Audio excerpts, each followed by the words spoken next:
Hi everyone, I hope you all are doing well और आपकी SSC की preparation बहुत अच्छी चल रही है। आज मैं एसएससी सीजीएल के लिए रीजनिंग की स्ट्रेटजी लेकर तैयार हूँ। तो इस वीडियो में हम लोग कम से कम समय में ये जानेंगे कि हमें रीजनिंग कैसे तैयार करनी है, ताकि प्री में हम 50 में से 50 और मेंस में 90 में से 90 लाने की कोशिश कर सकें। अगर आप रीजनिंग में ज़्यादा से ज़्यादा स्कोर नहीं करते, अगर आप प्री में 45 से ऊपर, मेंस में 80 से ऊपर नहीं लाते, तो आप भीड़ में कहीं खो जाएंगे। आप माने या ना माने, लेकिन 50 में से 50 और 90 में से 90 कम से कम नहीं तो हजारों स्टूडेंट करते हैं। और अगर आप उन हजारों स्टूडेंट में शामिल नहीं हुए तो आप नौकरी की रेस में काफ़ी पीछे छूट जाएंगे।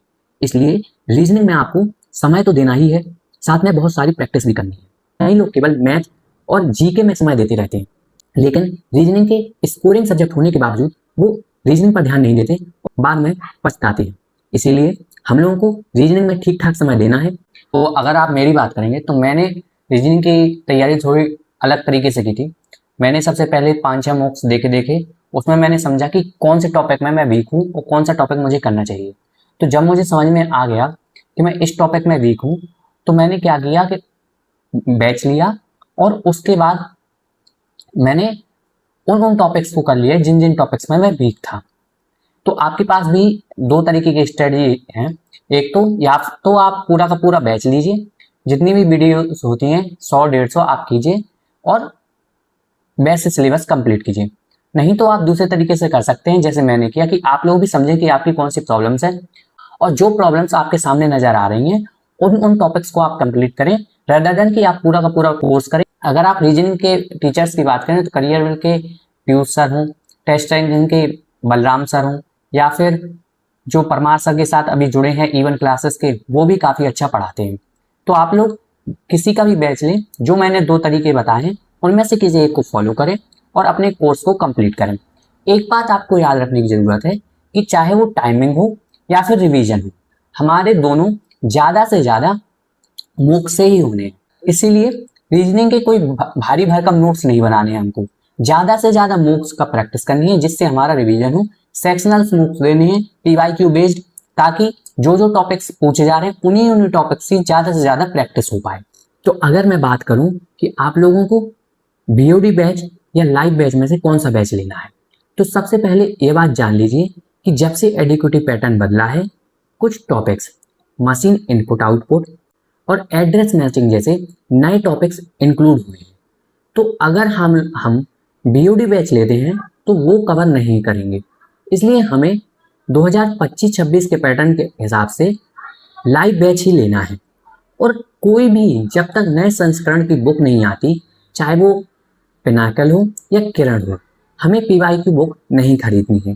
क्योंकि अगर हम वो खरीदते हैं तो काफ़ी कुछ ऐसे टॉपिक्स होंगे जो मिसिंग होंगे उनमें, और फिर हमारे खरीदने का कोई औचित्य नहीं रहेगा। इसलिए हम लोगों को कोशिश करनी है कि या तो नए संस्करण की बुक खरीदें, या फिर अगर आपको प्रैक्टिस करनी है तो आपको मूक्स पर शिफ्ट करना होगा। तो आप लोगों को अच्छे से किसी भी टीचर से पूरा सिलेबस करना है, अच्छे से साफ नोट्स बनाने हैं। नोट्स का जैसे मैंने बताया ही है कि एक लॉन्ग नोट्स रहेंगे, एक शॉर्ट नोट्स रहेंगे। कुछ ऐसे क्वेश्चंस होते हैं जो काफ़ी हार्ड होते हैं, हमें रीजनिंग के वो अपने शॉर्ट नोट्स में ऐड करने हैं, चाहे वो कोडिंग डिकोडिंग के हों या फिर नंबर सीरीज के हों। जहाँ पर 3 नंबर्स में से एक मिसिंग रहता है, उनके भी काफ़ी अच्छे क्वेश्चंस आ जाते हैं और हमें बाद में उनमें प्रॉब्लम्स होती है। इसलिए अगर आप उसको साथ में रख सकते हैं तो वेल एंड गुड। अब जब आप एक बार पूरा का पूरा सिलेबस कंप्लीट कर लेते हैं तो हम लोगों को मूक्स पर शिफ्ट हो जाना है और दिन का कम से कम एक सेक्शनल मूक देना है और उसका एनालिसिस करना है। आप मानिए, आप जितना चाहे टीचर से कोर्स करते रहें, जितनी 4 बार वीडियोस देख लें, जब तक आप मूक्स में क्वेश्चन प्रैक्टिस नहीं करते तब तक आप नहीं समझ पाएंगे कि किस क्वेश्चन में कौन सा पैटर्न लग रहा है। चाहे वो आप कोडिंग डिकोडिंग की बात करें, चाहे ब्लड रिलेशंस की बात करें, कुछ ऐसे क्वेश्चन होते हैं जो क्वेश्चन काफ़ी सोचने पर मजबूर कर देते हैं। अगर आप लोग वैसे क्वेश्चन मूक में नहीं लगाएंगे तो आप लोग काफ़ी पीछे रह जाएंगे। अब नए पैटर्न में प्री में ही एनालिटिकल रीजनिंग पूछी जाने लगी। पहले एनालिटिकल रीजनिंग केवल मेंस में होती थी, इसलिए आपको एनालिटिकल रीजनिंग भी प्री के पहले ही तैयार करनी है। कई लोग कहते हैं कि भैया, अगर मैं अपनी प्रिपरेशन स्टार्ट कर रहा हूँ तो क्या मुझे रीजनिंग शुरू से करनी चाहिए? जब भी आप प्रिपरेशन शुरू करें, एक बात ध्यान में रखें, चारों सब्जेक्ट को शुरू नहीं करना है। हो सके 2 सब्जेक्ट मैक्सिमम 7 में स्टार्ट कर सकते हैं, जिनमें रीजनिंग और मैथ का कॉम्बिनेशन भी आप बना सकते हैं, या फिर रीजनिंग और इंग्लिश का। ऐसा इसलिए क्योंकि 4 सब्जेक्ट मैनेज करना काफ़ी मुश्किल होता है और हम उससे पीछे का भूलते जाते हैं। इसलिए कोशिश करें कि रीजनिंग को आप पेयर अप करें, ताकि आपका जो सिलेबस है वो कंप्लीट भी हो और उसके बाद आप उसको भूलें भी नहीं। आखिर में मैं वीडियो को समराइज कर देता हूँ। हम लोग को रीजनिंग के लिए कोर्स लेना है, बीओडी कोर्स नहीं रहेगा, उसका रिवीजन करना है और उसके बाद हमें उसके नोट्स बनाने हैं एंड उसके बहुत सारे मॉक्स देने हैं। धीरे धीरे हमें अपने मार्क्स इंक्रीज होते हुए दिखेंगे। साथ में मैं आप लोगों को बहुत बहुत धन्यवाद बोलना चाहूँगा।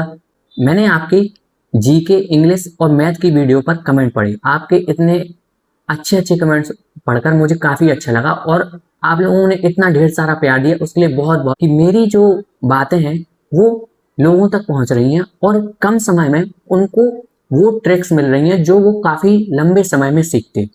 Thank you.